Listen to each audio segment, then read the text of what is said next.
This week on The Other Side Australia, the people fight back. Elites in the US and Australia are licking their wounds as polling gives their little unwelcome initiatives a pounding. The woke kids over at CBS Channel 10's The Project Show freak out at the thought that some people in Australia might actually be shock conservative. We'll help nurse them through that triggering reality. And we'll take you to CPAC to hear the best of the stirring speeches from Senator Jacinta Price and Warren Mundine.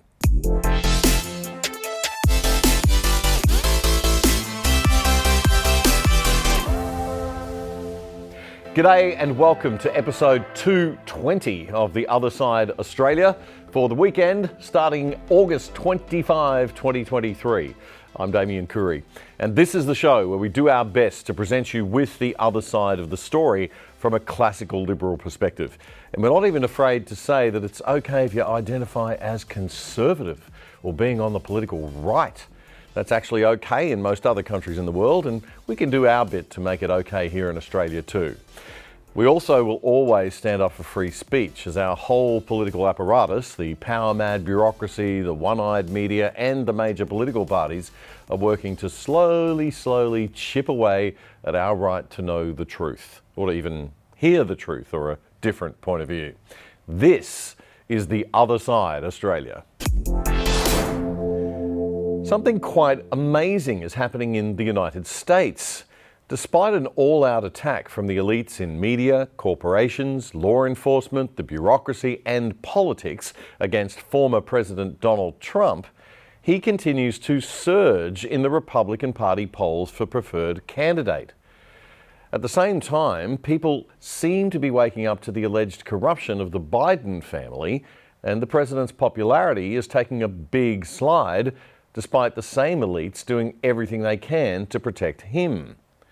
The people are fighting back. They will not be fooled. The disgracefully maligned deplorables may win out after all. Despite what you hear coming out of the American mainstream media, and that's all that the Australian mainstream media parrots, Donald Trump is becoming more and more popular the more people see through the politicised abuse of the criminal justice system to come after him. Given the way the Hunter Biden laptop story was suppressed before the 2020 election, people are waking up to the fact that Trump, who got more than 74 million votes, well above the all-time record of 69.5 million held by Barack Obama from back in 2008, that Trump may well have won had people known about the Biden family corruption story beforehand. 81 million people voted for Joe Biden. But America has an electoral college system that gives a little more weight to smaller states, a bit like our electorate system. So the overall number of votes doesn't necessarily mean a candidate will win. The way the votes fell, if just 100,000 votes had gone a different way in just the right states, Trump could have won. I'm not saying he won, he didn't, he lost.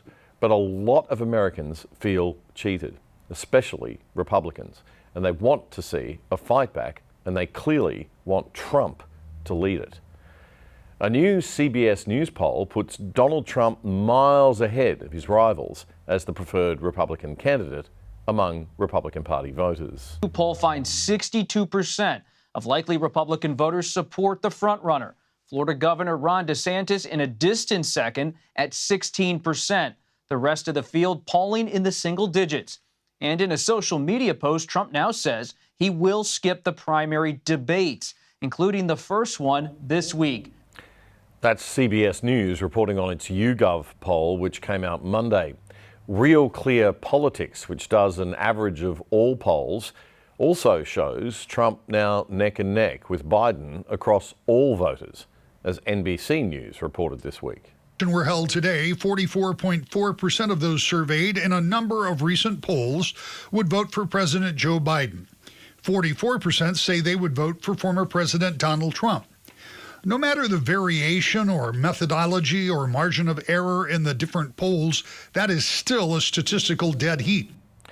What's interesting, though, are the trends.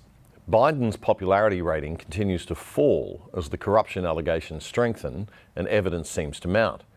If enough non-Republican and undecided voters start to think Trump is being unfairly targeted by his opponents, misusing the legal system, there's a very good chance that his general approval will rise outside the Republican Party as it has within it. But we're 14 months out from the election, so anything could happen. What we do seem to be seeing is a gigantic middle finger coming from the people to the establishment political parties, those who control the political narratives on the PR and strategy side, and the media. It's similar to what we're seeing here with The Voice. People aren't saying no just to The Voice itself, but to the systems and the elites.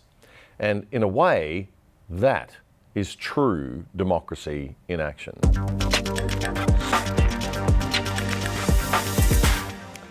We'll take a look at one of the elite's narratives in America that seems to be unravelling before people's very eyes, that of the January 6th insurrection, a little later in tonight's show.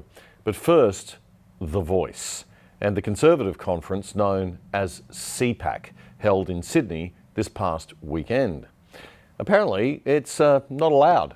The kiddies on the left at Australia's lowest rating TV network's almost lowest rating show just couldn't understand how people with different political opinions could, exist.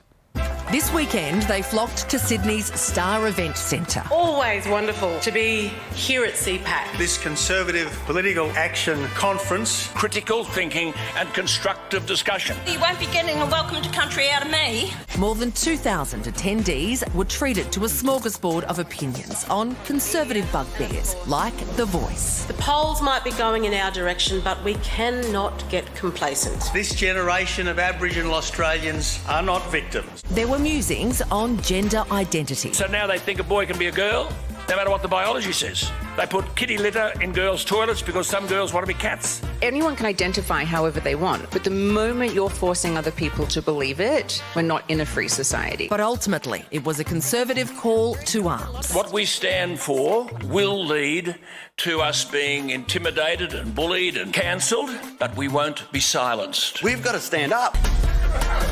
Wow. Yeah, wow, yucky. Look at all those people with opinions different to ours. How can that possibly be allowed?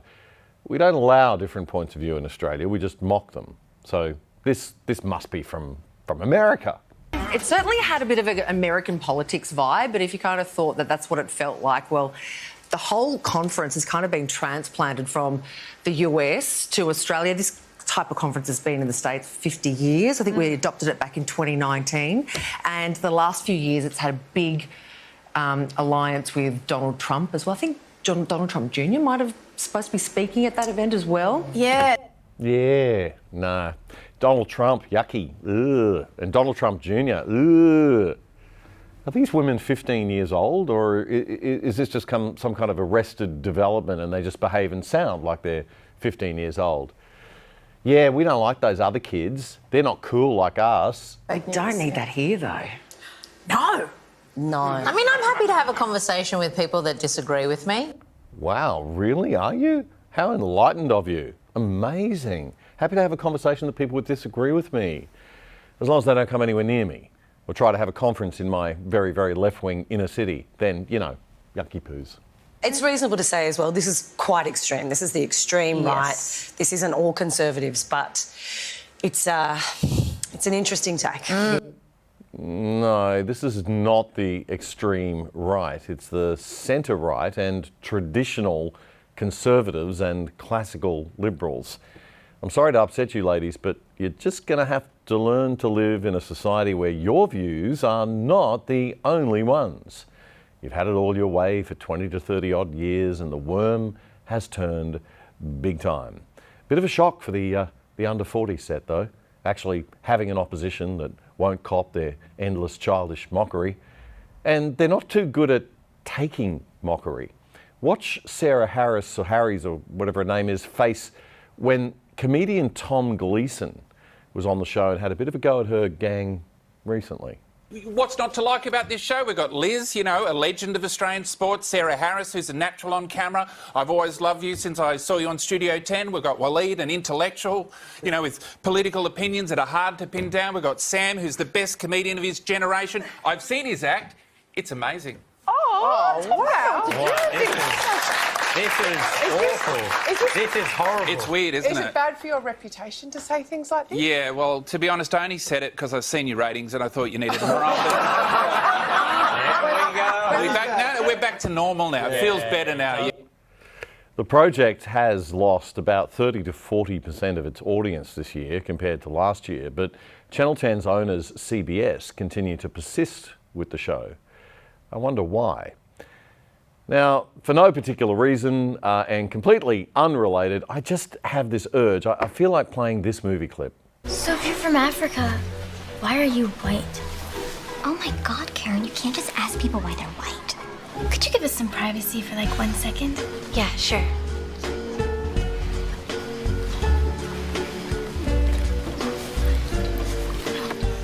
Okay, you should just know that we don't do this a lot, so this is like a really huge deal. We want to invite you to have lunch with us every day for the rest of the week. Oh, it's okay. Coolness. So we'll see you tomorrow. On Wednesdays, we wear pink.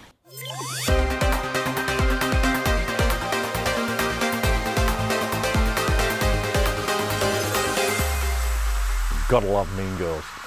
Now, here's what really happened at CPAC on the weekend. Senator from the Northern Territory and Shadow Minister for Indigenous Australians, Jacinta Price, told the crowd that she also has noticed that people seem strangely concerned about the fact that not everyone in Australia thinks the same way, and that in Australia, like in America, conservatives and classical liberals actually exist. This week, my team have been getting bombarded with media requests. Journos looking for comment about the controversial and extreme CPAC conference.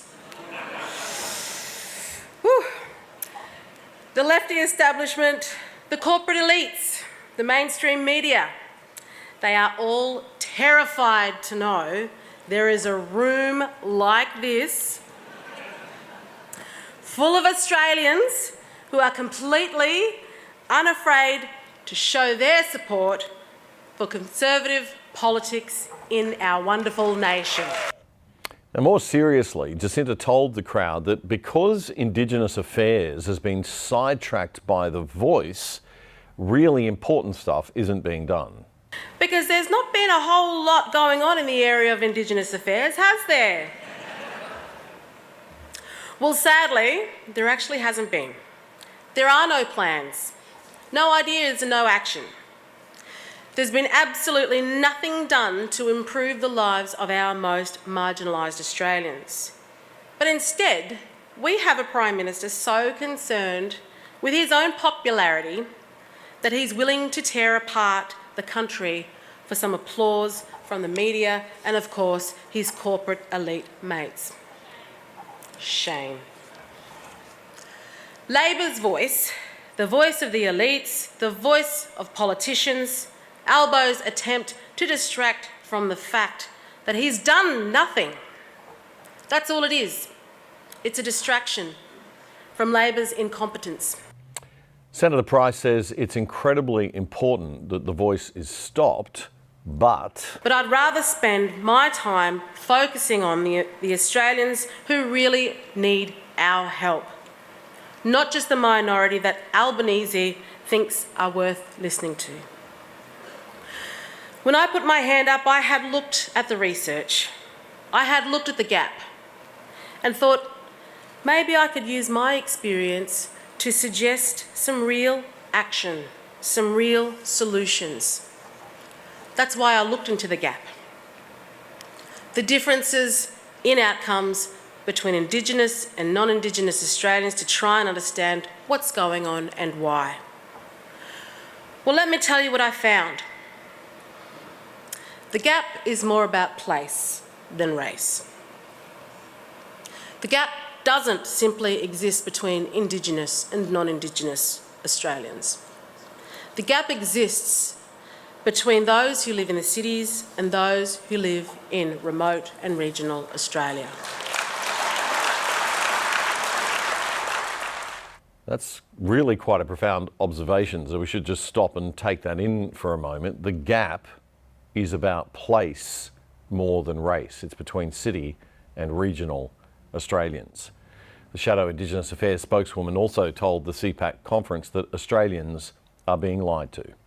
Well-meaning Australians are being lied to, told that the problems in Aboriginal and Torres Strait Islander communities are a product of systemic racism or colonisation, and that the answer is to listen to academics and activists from the cities.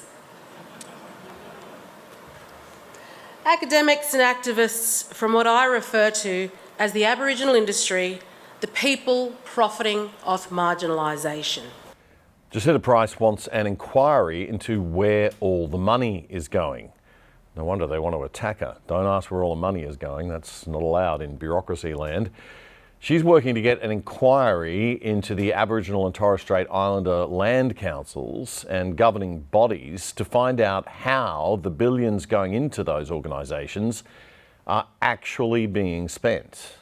I want to know what's working and what isn't, so that we can actually properly aim our resources to help those who are most in need. And I really want to know why those land councils and organisations are so scared to have an inquiry.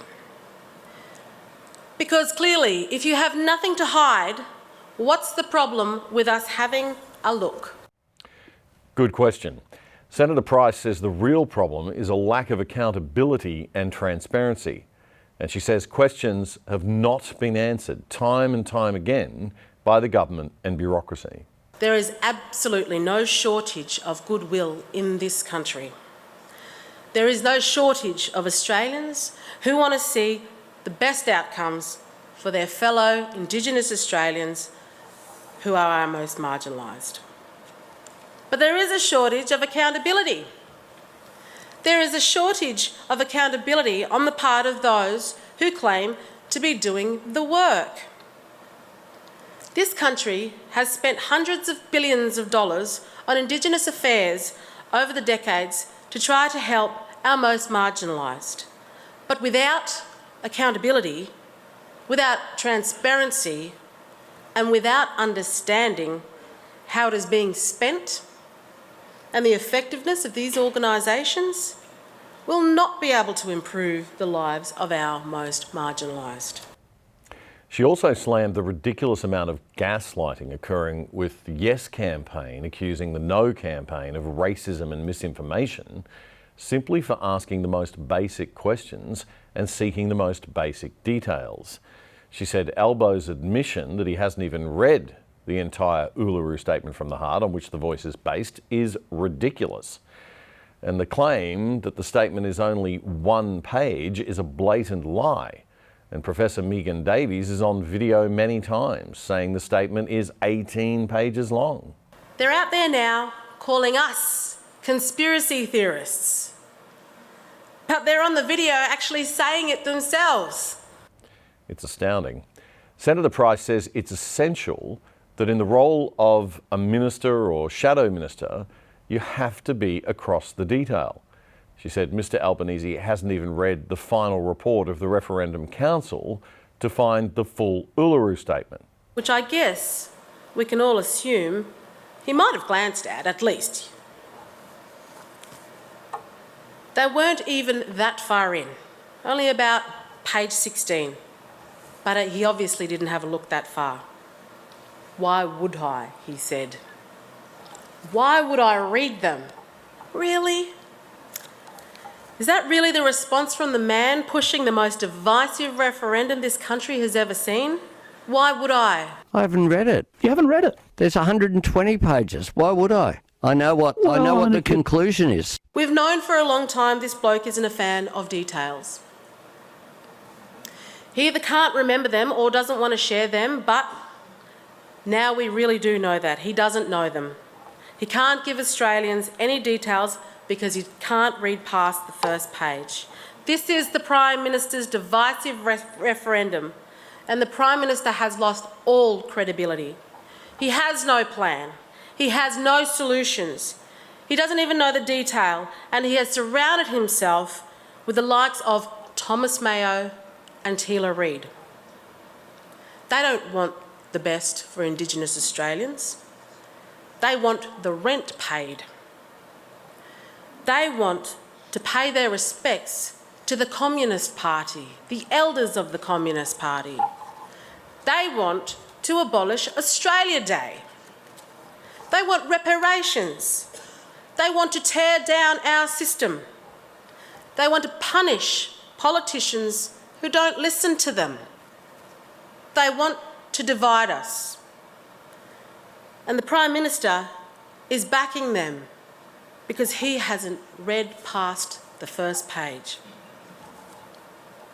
Make no mistake, this is the most divisive referendum this country has ever faced. She's right.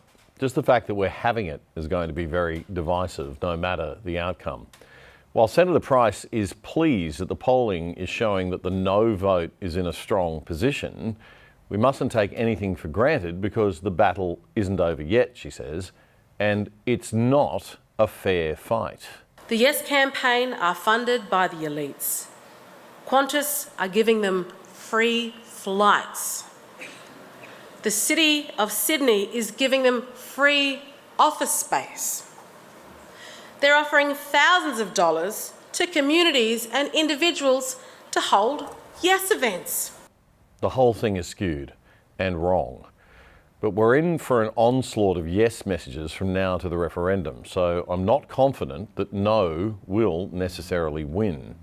Recent election results in this country and our suicidal approach to net zero and COVID make me seriously wonder about our fellow citizens' ability to think critically and clearly. The young guy, Warren Mundine AO, also addressed to the crowd. Mr. Mundine is a businessman, an advocate for Indigenous affairs and a former politician. He was national president of the Labor Party. He quit that party in 2012 and was appointed by Tony Abbott as chairman of the Indigenous Advisory Council. Warren Mundine also addressed the CPAC crowd. We are here to stand up for those universal values, the universal values of equality, that no matter what your race, no matter what your religion, even atheist. I used to like atheists until Peter Simon said he was an atheist, but anyway. I'm a great believer in you don't judge a nation by its founding, because you look at all the nations around the world. They've had revolutions, they had battles and fights and colonisation and a whole wide range of other things that have happened, invasions and stuff. And they had a really rough beginning. What I judge a nation about is what it does to talk about those beginnings, but not be trapped by history. Be able to move forward as a country, have a vision, set a vision, and move forward so we're all equal. We're all building a beautiful country. This country is made up of multicultures, many cultures from all over the world, many ethnic groups, racial groups from all over the world. We just got about every one of them. Mr. Mundine flatly rejected the endless cries of the left that the right are racists. One thing that we got to recapture, because everyone, all these lefties and commos and Hold the Mayos and all these people say that we're racist. Are you racist? They say that Australia's racist. And they carry on like this. And they say that, you're if a conservative or you're in the coalition or anything like that, then you're a racist as well. Well, guess what? Who gave full voting rights to Aboriginals? It was the Menzies government in 1962. We got full voting rights in every election. He was a conservative. He was a liberal. Then what he did, he set up the Australian Institute of Aboriginal and Torres Strait Islander Studies, where researchers and recorders and that captured all that information about Aboriginal culture and that, so that future generations could use it and listen to it and recapture their culture and their languages.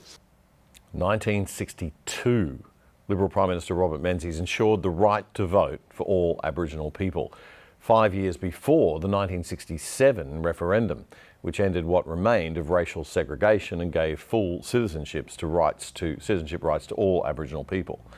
Mundine says he often hears people say it was the start of a journey.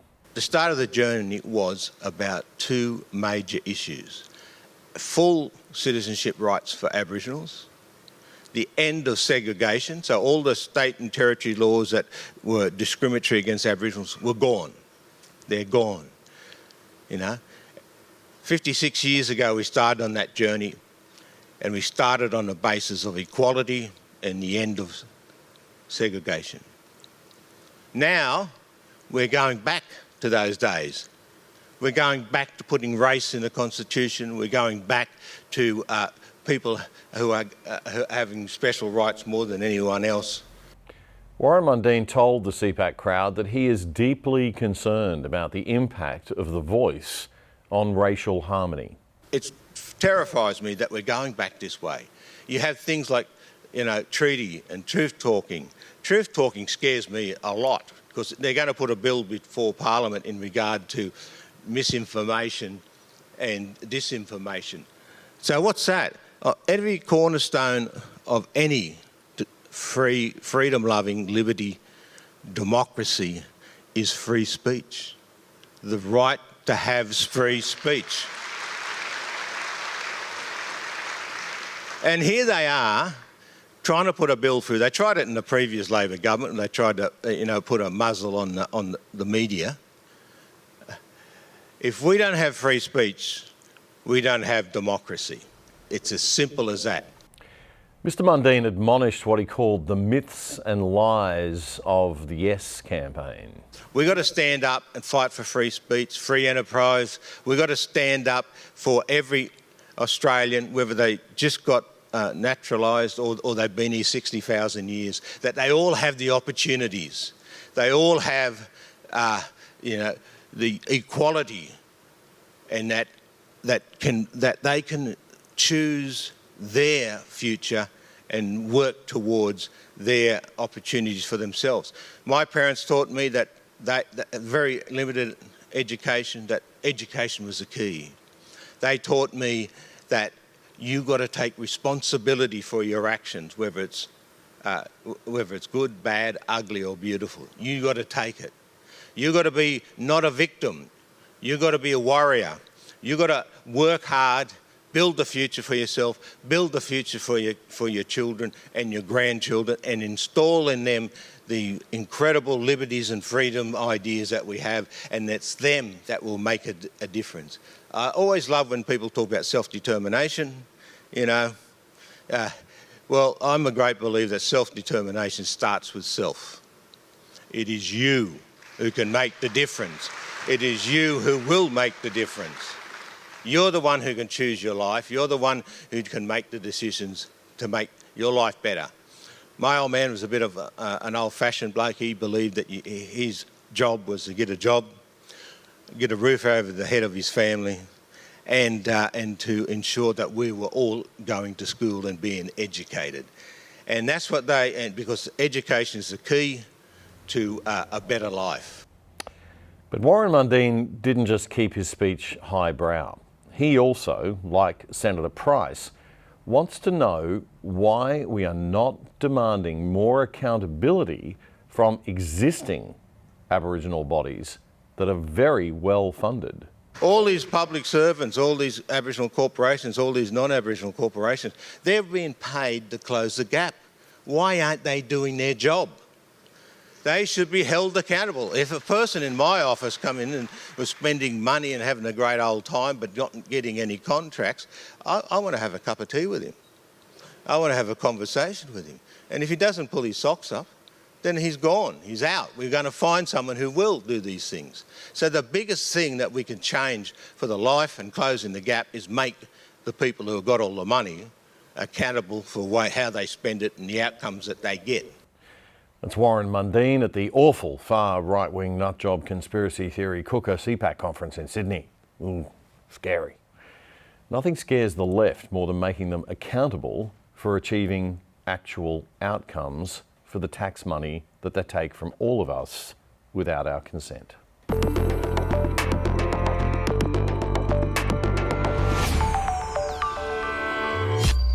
Well, some good news at last for those who believe in conservative values, those who just believe that grown adult men probably shouldn't be dressing up in a sexualised fashion in front of kids, and most importantly, those who would like to see Australia go back to being a place where people can say and think whatever they like without the government interfering, even if those words and ideas are offensive to some and held only by a minority.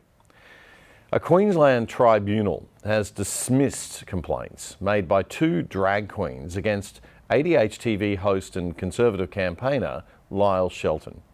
The Human Rights Law Alliance, who defended Shelton against the complaints, says the action related to blog posts and video appearances by Shelton in which he criticised a drag queen storytime event scheduled for children at a Brisbane City library in January 2020. Johnny Valkyrie, who performs as Queenie, and Dwayne Hill, who performs to children as Diamond and in shows to adults as Diamond Goodrim, had alleged in a complaint filed by the LGBTQI legal service that Lyle Shelton had incited, quote, hatred towards, serious contempt for, or severe ridicule of the drag queens on the basis of their sexuality and gender identity. That would make it a breach of Queensland's anti-vilification laws. This particular story has a bit of a sad twist that many of you may remember. The Courier Mail reports that the University of Queensland's Liberal National Club president, 21-year-old student Wilson Gavin, killed himself after a video went viral of him with several other protesters shouting that drag queens are not for kids at the library storytelling. Lyle's blogs and video appearances were not derogatory or insulting, according to his defence lawyers from the Human Rights Law Alliance, and simply included facts about the 2 drag queens, as well as his view that children need to be protected from sexualised role models. Doesn't sound like a view that a person shouldn't be able to hold and express in a free country, even if someone disagrees with it.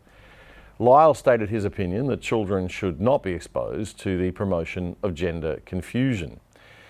The Queensland Civil and Administrative Tribunal, QCAT, handed down its decision in the case, finding that Lyle's blogs, quote, did not and do not amount to vilification of the 2 drag queens. Hooray! He's still allowed to have an opinion and express it in Queensland. The Human Rights Law Alliance, who defended Lyle, says this is a very significant decision because it's about issues relating to the protection of children and issues relating to gender ideology. The basic freedom to discuss these matters must be protected as a matter of public interest. The Alliance says the ruling also exposes the flawed, highly subjective nature of discrimination laws, which opens them up to political abuse. And it exposes a vilification complaints process, which is itself a form of punishment. Maybe that's the whole idea. The first complaints were filed against Lyle in January 2020, with the decision handed down some 3.5 years later on August 10, 2023. That is utterly disgusting. There is absolutely no excuse for QCAT to be taking that long to hear an important case, and there's absolutely no excuse for the Queensland government to not be monitoring them and making sure that they're doing things much more efficiently than that. Justice delayed is justice denied. But the governments who bring in these kinds of laws know that, don't they? The process is the punishment. Lyle raised $200,000 for his case, but that's gone. Can't get it back, even though he won. All these sorts of cases are based on relatively new vilification-style laws that have been creeping in around Australia since the turn of the century. These laws are highly subjective, and their existence causes people to self-edit, which stifles public debate. It's okay if you're self-editing against horrible, vile, real, actual hate speech, but this is self-editing on the debate around these very, very complex issues in and of themselves, and that's not okay. The last thing we need are more laws against speech and thought in our country. We already have so many of them that we cannot in all sincerity call ourselves a free speech nation anymore. ADH TV's Fred Paul spoke this week to lawyer John Steenhoff from the Human Rights Law Alliance about this new generation of so-called hate speech laws. We've seen an increase in the government interference into this area with these new kinds of laws, these hate speech laws called vilification laws, and those are the laws that Lyle was pursued under. And these say that you cannot commit a public act which incites hatred, severe contempt or ridicule for a person based on certain attributes. Are these laws good laws? Well, no one thinks that incitement is a good idea, but these laws are particularly difficult because they set such a low bar for an offence, which means that they are easily used by people who want to engage in viewpoint suppression. The reason why Lyle was pursued by these drag queens is because they didn't like his calling out the fact that drag queen performances introduce children to gender fluid ideas, and those ideas are dangerous. What are the defences for these laws? This is a new generation of laws that I would argue started with 18C of the Racial Discrimination Act back in, I think, 1996. The key component of all these new laws, as you describe hate laws, is, well, there's two key components. One is that they're based on offending someone, and being offended is just a part of being an adult. And the other is they are subjective, aren't they? These laws are incredibly subjective, and that's one of the things to come out of this judgment was that member Jeremy Gordon, who went through a very forensic analysis of the statements that Lyle made, talked about how difficult it is to determine who is to be the person who is incited, what kinds of speech rise to the level of incitement. Now, thankfully, these vilification laws don't allow you to take action for merely being offended, and in that way, they are still a higher standard than the standard in 18C of the Racial Discrimination Act. But in every state and territory, there are law commissions, there are reviews that are going on to try to further lower the standard for these vilification laws and make it easier to take complaints and shut down speech. So it's an area where we need eternal vigilance. That's lawyer John Steenhoff speaking with ADH TV's Fred Paul this week. The Federal Energy Minister, Chris Bowen's dream of an electricity grid powered almost entirely by renewable energy by the end of the decade may be the most aspirational thing an Australian politician has come up with in years. Pity it's a completely unachievable fantasy. As Judith Sloan writes in The Australian this week, the modelling on which the idea is based is fundamentally flawed. It assumes all the capital costs of transmission and distribution associated with the transition are simply written off at the end of the decade. Sloan says the reality is that investors will continue to earn guaranteed returns on those investments, and that will mean higher electricity prices. She writes that the features of the failing transition are obvious already. Snowy 2.0 is behind schedule, and now it's predicted that the pumped hydro project alone will cost $10 billion. The original estimate was $2 billion. Many billions of dollars for additional transmission will also be needed. The Marinus link between Tasmania and Victoria increasingly looks unlikely to go ahead, as its cost blows out from $3.1 billion to $5.5 billion. And the fiscally fragile Tasmanian government balks at bearing the higher figure. How can numbers be so wrong? How can you budget $2 billion for something that turns out costing $10 billion? That's not being off by 10, 20, 30, 40, 50%. That's being off by 500%, 5 times. It's unforgivable. Judith Sloan was also critical of Queensland's big energy plans to build 2 large-scale pumped hydro projects, to which she says there's strong local opposition and which also look absurdly uneconomical. What is nuts about all of this is the renewable energy people's refusal to look at other kinds of transitional power that are less carbon dioxide emitting, like nuclear, which would solve everything, but requires two things Australian politicians don't have: vision, foresight, and political guts. Sloan says France, Sweden, Finland, Britain, Canada, South Korea, the US and others are all ramping up investments in nuclear energy. But I guess they must not be as smart as Chris Bowen. I think Labor's constant objection to gas is also unjustifiable at both state and federal levels. Sloan agrees, saying the fact that gas is not part of the national security mechanism, that's the mechanism to provide backup power to the grid if there's power shortfalls, is close to incomprehensible. It's really hard to imagine a more blessed and well-resourced nation doing a better job of shooting itself in the foot than Australia.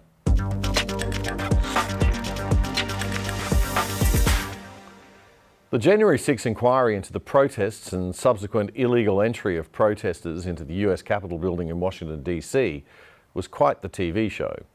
The opening day of the hearings were broadcast live on almost all TV networks in prime time in America. And the story, the narrative that the Democrat-controlled inquiry wanted to present, that it was an insurrection, firstly, rather than a relatively peaceful protest, and it was directly caused by Donald Trump himself, rather than a natural decision of a few hundred very angry and out-of-control citizens, was front and centre. The hearings were put together by the Democrats in America when they controlled the House of Representatives before the 2022 congressional elections, right before those elections. The elections that were supposed to see a Republican red wave sweep both houses of Congress, but didn't. The only Republicans on that inquiry's panel were carefully selected anti-Trumpers like Liz Cheney. And the TV production was over the top, both during the hearings and the sensationalised summaries put together by the major networks afterwards, like this from US ABC News. January 6th was the culmination of an attempted coup. A brazen attempt, as one writer to put it shortly after January 6th, to overthrow the government. Those who invaded our Capitol and battled law enforcement for hours were motivated by what President Trump had told them, that the election was stolen and that he was the rightful president. President Trump summoned the mob, assembled the mob, and lit the flame of this attack.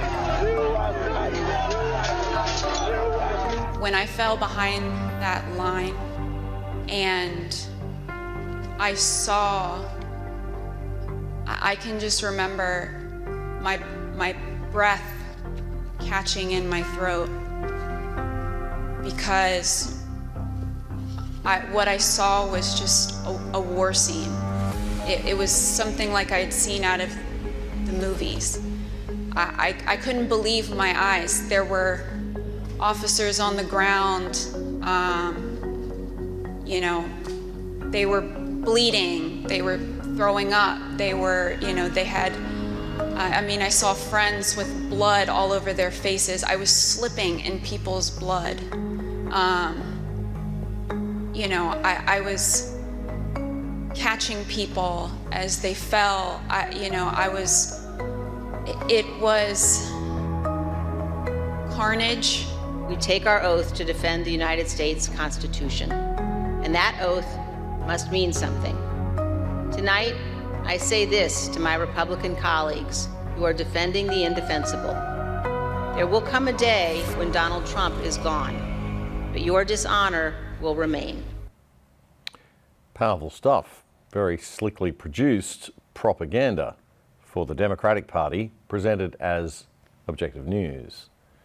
Earlier this year, when Tucker Carlson ran a series of shows in his final days at Fox News that showed a very different side of the protests on January 6, many were shocked and Tucker was condemned. In fact, some say that story, along with Tucker's refusal to buy into the official Ukraine war narrative, were the reasons the Murdochs decided to let him go. These are the pictures you've seen of January 6th. They're familiar because they've been playing on a loop on every media outlet in America for the last 2 years. There's a reason for that. But it turns out there's quite a bit of video you haven't seen. And that video tells a very different story about what happened on January 6th. More than 40,000 hours of surveillance footage from in and around the Capitol have been withheld from the public. And once you see the video, you'll understand why. Taken as a whole, the video record does not support the claim that January 6th was an insurrection. In fact, it demolishes that claim. And that's exactly why the Democratic Party and its allies in the media prevented you from seeing it. By controlling the images you were allowed to view from January 6th, they controlled how the public understood that day. They could lie about what happened, and you would never know the difference. Those lies had a purpose. They created a pretext for a federal crackdown on opponents of the Uniparty in Washington. Our office wanted to ensure that there was shock and awe, that we could charge as many people as possible. The first thing you notice from viewing the full video record of January 6th is just how many people entered the Capitol building that day. Hundreds and hundreds of people, possibly thousands, over the course of about 2 hours. The crowd was enormous. A small percentage of them were hooligans. They committed vandalism. You've seen their pictures again and again. But the overwhelming majority weren't. They were peaceful. They were orderly and meek. These were not insurrectionists. They were sightseers. Footage from inside the Capitol overturns the story you've heard about January 6th. Protesters queue up in neat little lines. They give each other tours outside the Speaker's office. They take cheerful selfies and they smile. They're not destroying the Capitol. They obviously revere the Capitol. You don't have to be a conspiracy theorist to feel like you're being played a little bit, eh? Just a little bit, maybe. After Tucker Carlson's report on Fox, the Democrats' propaganda machine went into overdrive. The left-wing NBC network was having none of this nonsense. You don't present people from the Midwest flyover states, especially working-class white conservative males, as peaceful and respectful of tradition, God and country. That is not allowed by the New York, LA and Washington elites. Last night, Fox News host Tucker Carlson aired newly released video from the January 6th attack on the U.S. Capitol. The footage was provided exclusively to Carlson by Republican House Speaker Kevin McCarthy. Carlson attempting to downplay the violence by showing video of people calmly walking around the Capitol. And Tucker was trying to persuade his viewers that while there were some bad apples, most of those there were peaceful. He called them sightseers.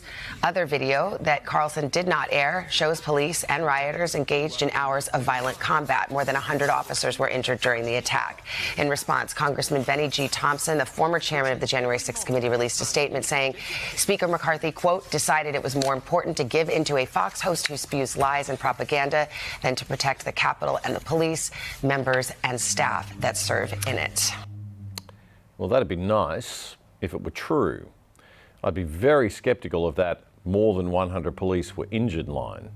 A lot has been said about the police officers who died on or after that day. The reality is none were directly killed as a result of the protest. The only person who was shot and killed directly during the protest was a female war veteran who was one of the protesters. You can explore that angle of the story yourself online. Much has already been said about how that was misrepresented by the American mainstream media. What we want to focus on is this.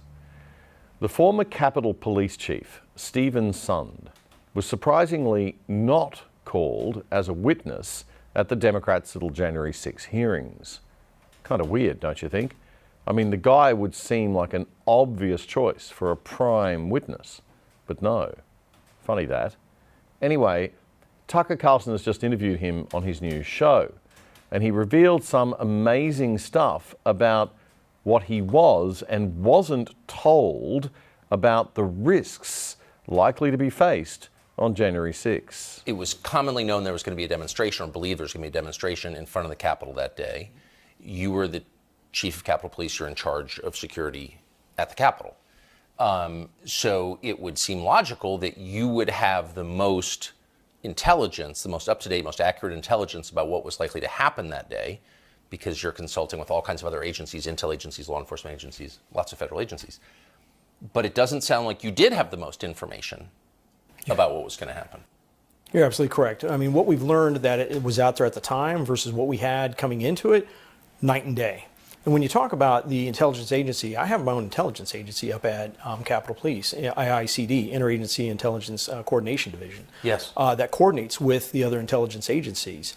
And now, we're seeing the intelligence I was getting coming into it was indicating this was going to be just like the previous MAGA rallies, the November and December rallies that we had, where we had limited skirmishes. We had some skirmishes afterwards down by BLM Plaza with some of the Antifa groups and some of the BLM groups. But coming into it, absolutely zero with the intelligence that we know now existed, talking about attacking the Capitol, killing my police officers, attacking members of Congress and killing members of Congress. None of that was included in the intelligence coming up to. That you received. Correct.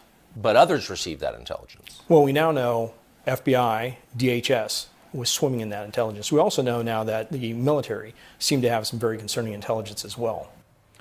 Mr. Sun says, as the chief of police of what should be the most secure building in the world, it's highly irregular the intelligence wasn't shared. FBI, the Washington field office, didn't put out a single document, a single official document specific to January 6th. DHS didn't put out a single official document specific to January 6th. That's very unusual. I've been through many other events in Washington, D.C. FBI would host a joint conference call at the least, maybe a executive JTTF, Joint Terrorism Task Force briefing, and for all these big events, DHS and FBI would get together and put out something that was called a JIB, a Joint Intelligence Bulletin. Zero for January 6th. So you've described this as an intelligence failure, but a failure is something that happens accidentally. And I don't see how this could be accidental. So that's a worry. You have the United States military, Secretary of Defense or Acting Secretary of Defense Miller and General Milley had both discussed locking down the city of Washington, D.C. because they were so worried about violence at the Capitol on January 6th. On Sunday and Monday, they had been discussing locking down the city, revoking permits on Capitol Hill because of the concern for violence. You know who issues the permits on Capitol Hills for demonstrations? I do. You know who wasn't told? Me. Instead, on January 4th, what does Miller do? He puts out a memo restricting the National Guard from carrying the various weapons, any civil disobedience equipment that would be utilized for the very demonstrations or violence that he sees coming. It just doesn't make any sense. Wait. So the military says we're so concerned about potential imminent violence that we are considering shutting down the city. But at the very same time, they decide that the National Guard can't adopt an aggressive posture to protect the city. That's the former chief of police at the United States Capitol building, Stephen Sund, speaking with Tucker Carlson on his Tucker Carlson on Twitter show last week. Definitely one not to be missed. The LA Times newspaper posted some previously unseen footage of the riots online about a year ago. Like any crowd of protesters, things got heated, emotional, and there were those who were polite to the police and those who weren't. But there can be no excuse for trying to enter the Capitol building. Democracy can't be won with political violence. We must fight from within the system first. And the American system, even with all its faults, still offers plenty of avenues for people to put their position without having to go to these lengths. The media is diverse. The Republican Party hasn't been infiltrated by the left too badly.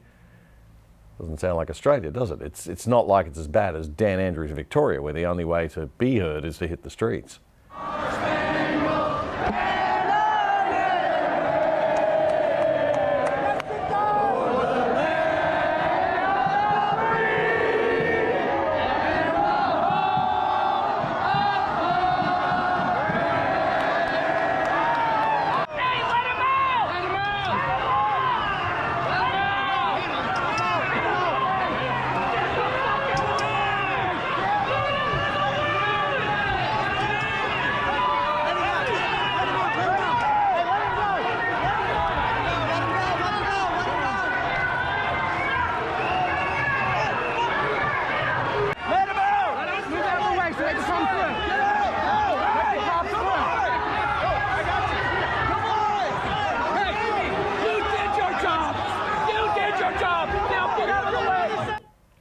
minute or so later, that particular door was opened and the crowd went through.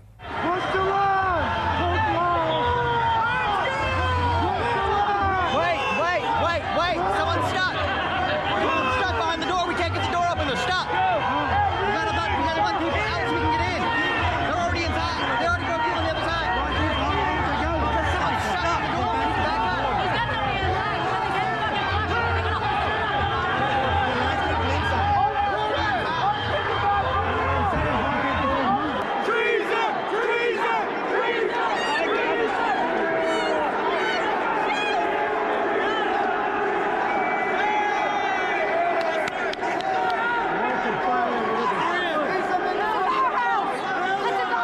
Oh, this is weird.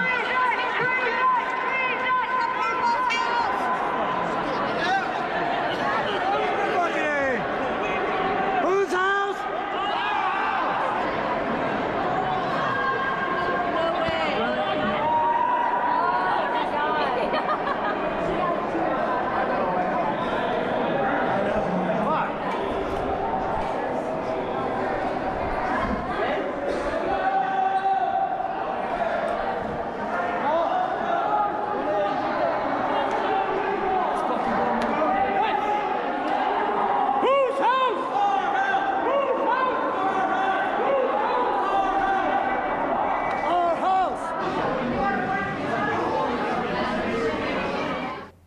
Okay, so that's not Fox News, okay?